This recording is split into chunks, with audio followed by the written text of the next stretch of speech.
Blessings, Fierce Butterflies. It's Coach Renee. How y'all doing today? Sister Girl just wanted to make a quick stop in to have a end of the year convo with the Fierce Butterflies. I pray everyone is doing well. Everybody's spirits is high. Even though it's the holidays, and I know the holidays are not always a joyful time for everyone. I get it. Been there, done that, and still go through it from time to time. But in spite of it all, my prayer is that you can reach way down deep on the inside. And even if you're not feeling it all the way down in your spirit, I hope you have enough in you to at least get up and try to get out around 1, 2, 3 or more people. It doesn't matter. Just get out. And let me tell you something. You may not be feeling it, but if you just hang in there, you'll end up laughing, smiling, and a whole lot of other things. So just try to push your way out.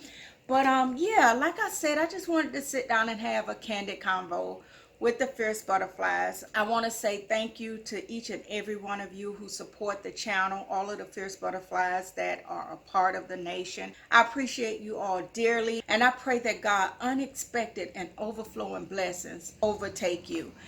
So listen, here's what I wanted to chit chat about. I was just sitting down and really just thinking about how my year went, and I like to do this every year. And so if I can describe this year for me, I would call this a year of stagnation. Stagnation, is that a word? I done told y'all sometimes I just be saying words and I can't remember if they're words or not. I just say them. They just flow good. So if it's not, forgive me. But just a year of being stagnant. You know, just right here. You know, if I felt like if I tried to elevate myself, God say no, come back. And if I got discouraged and felt like I wanted to give up, God said no, come back up. I just want you right here. And that's how I can describe this year, right? So I was just like, God, what was up with that? You know, I wanted to do this, that, and the other, but it just seemed like no matter how I tried, you wasn't allowing it to happen. And I just couldn't get it. I couldn't understand it. But I think when I noticed that even when I tried to give up, God said, no, I'm not going to let you do that either. So it was just kind of, it was like a confirmation for me to just stay right here. It's nothing wrong with being right here. It's a time and season for everything. And it's your season to be right here. So let me speak to you right here. You get what I'm saying? So yeah, that's how I describe this year. So of course I like to plan ahead. And I like to give myself themes for every year. And they may not always work out that way, but it's just something that I like to do. It kind of keeps me to stay focused on a certain thing or certain things, right? When I assign myself to something in a year. So, of course, I went out and I picked up my 2020 calendar. I love a pretty calendar. I do. And I went and picked one up, and I love to get the calendars from the Happy Planner. I love their things. They're just so pretty and girly and all that other good stuff. But and the main thing about their products is they're very inspiring, right? So this year's calendar, I picked up the one for 2020, and this calendar says that it's your year to shine. I hope y'all can see that, but it says it's your year to shine. And so when I read that, it also gave me a confirmation of something that I was thinking about for 2020's theme for my life. And the thing that I had in mind, which this confirmed, 2020 is going to be the year of being God-led. Now, I know we say, well, you should always be God-led. Yeah, that's true. That's true. And as a matter of fact, every theme I come up with is something that we should be doing all year round, every year. But we know we don't always do what we need to be doing. So that's, again, why I like to pinpoint things. So next year's theme is going to be the year of being God-led. And so it took me back to the scripture in Proverbs, the 3rd chapter. He says to Trust in the Lord with all your heart and lean not to your own understanding, but in all of your ways, acknowledge the Lord and let him direct your path.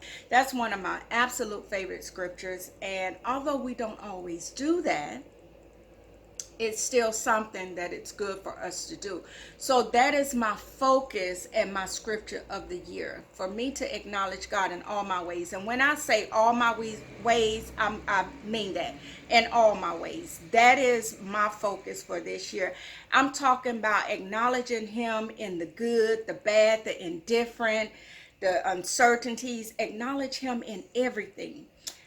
And I mean, it's to the point, if I need $1,000 and someone called me up and say, hey, I got those $1,000, before I say I accept those $1,000, you know what I'm going to do? I'm going to acknowledge God. Lord, is this something that I need to accept from this person in this time? And I can hear y'all, well, money, it's always good to accept money. No, I like to tell people, all money is good money when it get into the right hands, but all intentions are not good intentions, right? Because I can come at you like I'm doing a good thing for you, and I can say, hey, I have those $1,000 that you need, but see, you don't know my intentions. You don't know that I'm behind the scenes setting you up. You get what I'm saying? So that $1,000 blessing to you, when I finish cooking up what I'm cooking up, may turn into a $1,200 debt for you. You understand what I'm saying? But if I take the time and ask God, God, is this what you have for me? Is this something I need to accept? Is this something I need to accept from this person? Do you have another blessing stored up for me and it's on the way, and you're going to teach me patience and say, thank you for the offer, but you know what? God is opening another door for me.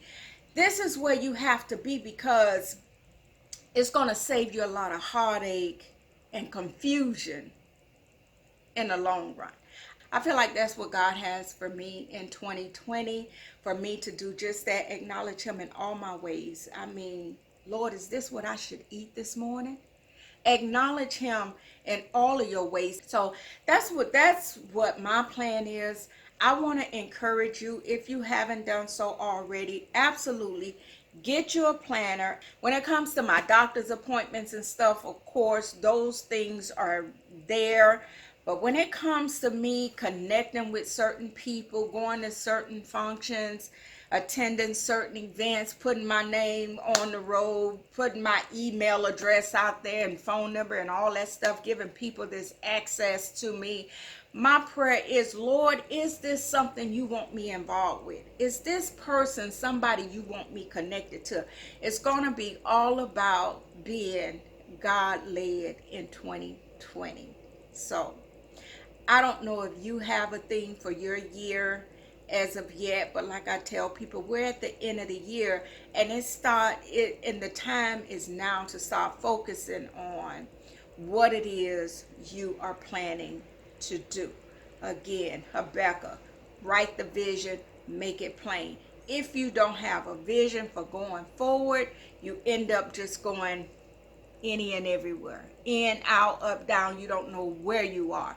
You need a plan, and definitely a calendar helps me to plan. And I received this prophetic word. It's my year to shine, and I'm excited about it. So what do you have planned for 2020? Have you thought about it? If not, now is the time. Vision board. Do you have a vision board?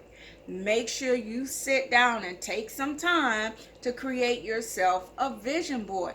And I showed it in another one of my videos. I have 3 vision boards. I have a small one, I have a medium one, and I have a large one. I love a vision board, and one thing that I love about vision boards, not only does it attract things into my life, I enjoy going on my vision board, revisiting my vision board, and putting some check marks and say, hey, this vision came to me 3 years ago, and it's been a while, but guess what? Check. You know, I love doing that. So I want to encourage you all to do the same. Make sure you get yourself a calendar. Make sure you have a vision board. If you need help with any of those things, feel free to reach out to me at iamreneejones@gmail.com. Sister Girl will be more than happy to get you started, to help you out, and to stick with you on your journey, because I want to see you win. That's what I wanted to talk about today, how important it is to have goals and visions for your life. So yeah, I invite you to do that. Thank you so much, as always, for letting me stop in, share some words with you. I love you all dearly. Thank you so much for being a part of the Fierce Butterfly Nation. I like to say, if you're new to the channel and you're looking for some positive inspiration and some practical life advice, then you're in the right place. So just go ahead and click the subscribe button. And for all of my returning subscribers, thank you so much for being a part of the Fierce Butterfly Nation. I appreciate you all. Thank you so much. Now, until my next video, we're going to do what we do. We're going to be good to ourselves, and we're going to be good to one another, because it definitely does make the world a much happier place. I love y'all. Blessings.